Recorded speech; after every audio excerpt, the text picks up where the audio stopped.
So Kamala Harris, her teleprompter stopped, and then so did she. And then she had a complete MK Ultra breakdown and glitch. We got 32 days until the election.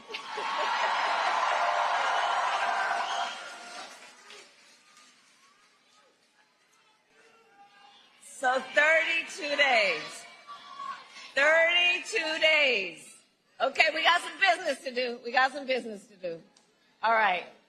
32 days. And we know we will do it. My fellow Americans, I'd like to begin today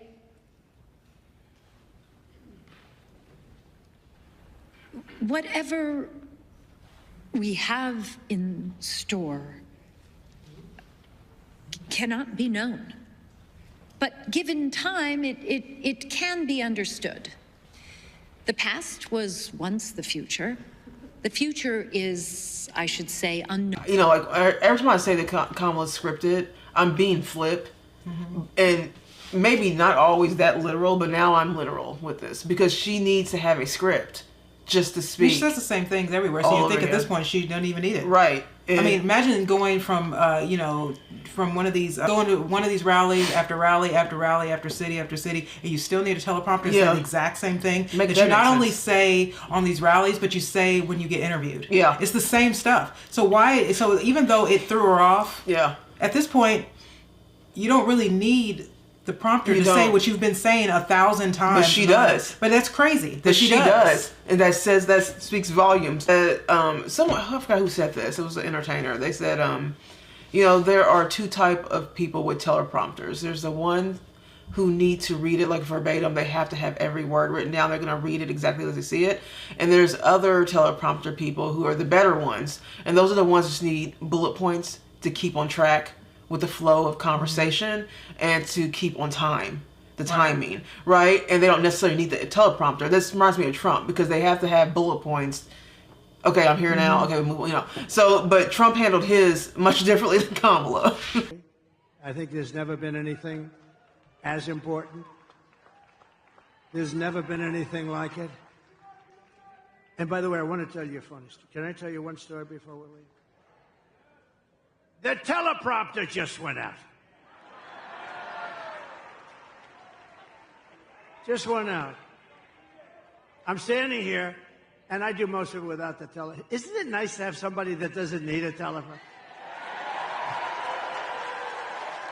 These teleprompters. It's very dangerous.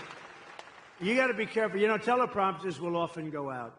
And if you're a certain type of person like Joe Biden, what would he do with the teleprompter? He's no good when the teleprompter is on. But what would you do? No, the teleprompter just went out. And you know what I say?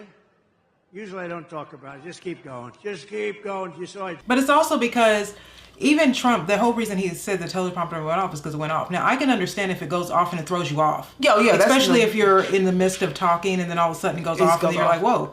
You know what I mean? Because that even happened to him. But the point isn't that the teleprompter goes off and it throws you off. Is how to recover so that you look like you always know what you're doing. Because part of the even the presidency is that you have to be able to move forward. Yeah. In general.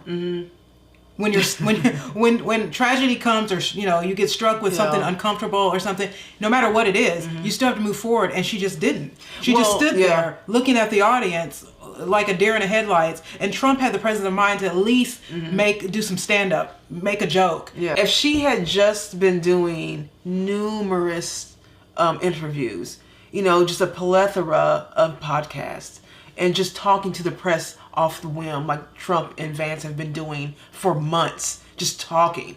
Vance at his rallies just takes random questions from the media who hates him, right? And so, but because she hasn't been doing any randoms, she doesn't know what to do outside of that. Right. And she looks like a fool, because of that. That's the only reason why she looked dumb. And that's the reason why Trump's teleprompter going off the way he did with it was better because he's used to just talking all the time. He's done so many interviews of different types, people who don't like him, people who do like him. He's been in different areas, outside, indoors, sitting across from somebody, that he's able to just move on.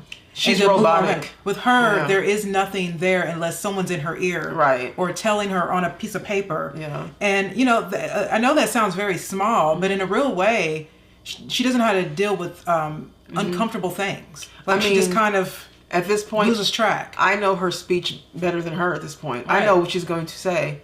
I know exactly what she'll say and how she's going to say it at this point. So, But anyways, that was pretty funny because she didn't know what to say, and Trump just made a joke out of it.